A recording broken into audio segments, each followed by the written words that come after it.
મારું નામ Dove Narendrabhai Bhagwanjibhai, ward number 16 માં કોર્પોરેટર તરીકે હું છું।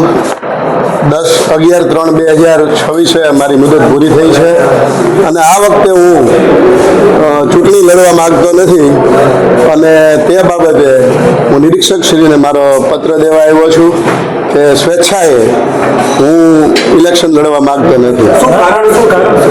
મારે બે ટર્મ હું અગાઉ લડ્યો છું, 2005 થી 2010, 2010 થી 2015 એક ટર્મ વચમાં નહોતો લડ્યો અને 2021 થી 2025 ઇલેક્શન લડેલ, એટલે 3 ટર્મ પાર્ટીએ મને ટિકિટ આપી છે તો મને સંતોષ છે અને હવે જેને ટિકિટ આપશે એના માટે હું પાર્ટીનું કામ કરીશ। ખાસ તો 3 તમારી ટર્મ થઈ ચૂકી છે, આમે પાર્ટીએ તમને પ્રતિત કર્યું છે કે 3 ટર્મ બાદ કોઈ આગળ આવવું નહીં અને માંગણી ન કરવી। વચમાં એક ટર્મ મેં મારી ટર્મ છોડેલી હતી, એટલે એ દ્રષ્ટિએ જોઈએ તો આમ 2 ટર્મ એટલે વચમાં ગાળો રહેલો છે, પણ છતાંય હું પાર્ટી માટે જેને ટિકિટ આપશે એને જીતાડવા મહેનત કરીશ।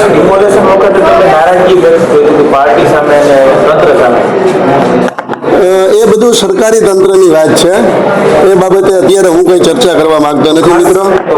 ત્યારે પણ તમે એમ કીધું હતું કે તમે બેડી આગળથી ન્યાથી ડિમોલેશનની શરૂઆત કરો, જંગલેશ્વરમાંથી, આ તમારા શબ્દો હતા।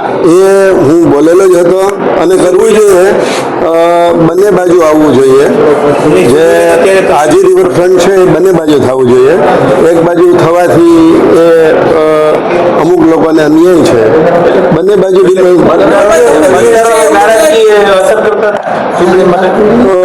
નહીં। ભારતીય જનતા પાર્ટી ત્યાં પ્રચારમાં જશે, એ લોકો જવાબ આપશે। એટલે વિરોધ છે, તમને શું લાગે છે ત્યાંના લોકોનું સ્થાનિક લોકોનું વલણ તો હજી સ્પષ્ટ નથી કે કયા પક્ષને શું કરવું, પણ મને વિશ્વાસ છે ભારતીય જનતા પાર્ટી જીતશે વોર્ડ નંબર 16 માં આ વખતે પણ। તમે હમણાં બોલ્યા કે સ્થાનિકો જવાબ આપશે, લાગે છે નહીં, મારે સોરઠિયાવાડી ચોકથી મારો વોર્ડ શરૂ થાય, રિંગ રોડ સુધી આવે, એમાં જે 22 સોસાયટીઓ છે અને સમગ્ર પટ્ટામાં અમારી કામગીરી બોલે છે અને અત્યારે પણ વિકાસ ચાલુ છે। નંદા હોલથી સરદાર પટેલના દવાખાના પાસે જે રોડ છે એ પીપીનો રોડ ખુલ્લો કર્યો છે અને ત્યાં ભાકો રોડ છે, ગાર્ડન પણ ખૂબ સારો હરિઓમ વિદ્યાલય પાસે છે। ખાસ જંગલેશ્વર વિસ્તાર છે, અહીંયા ડિમોલેશન થયું છે તો એ તમારે યોગ્ય છે, કારણ કે તમે રજૂઆત કરી તોય છતાંય થયું છે ડિમોલેશન? જ્યાં ટાઉન પ્લાનિંગની જે સ્કીમ નીકળી હોય ટાઉન પ્લાનિંગ ભાઈ, ત્યાં ટાઉન પ્લાનિંગનો રોડ નીકળ્યો છે અને ટાઉન પ્લાનિંગ માટે જે નિર્ણય લીધો છે, કેટલી જગ્યાએ રાજકોટમાં રોડ નીકળે, અહીંયા તો નથી થતું। દરેક જગ્યાએ ટાઉન પ્લાનિંગની દ્રષ્ટિએ રોડ નીકળે છે અને ત્યાં દસ્તાવેજવાળા હોય તો એ દૂર કરવામાં આવે છે।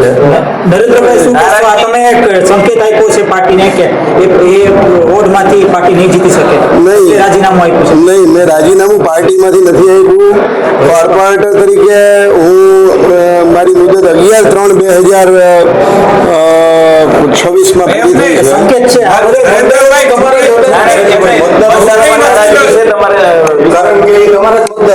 મતદારો છે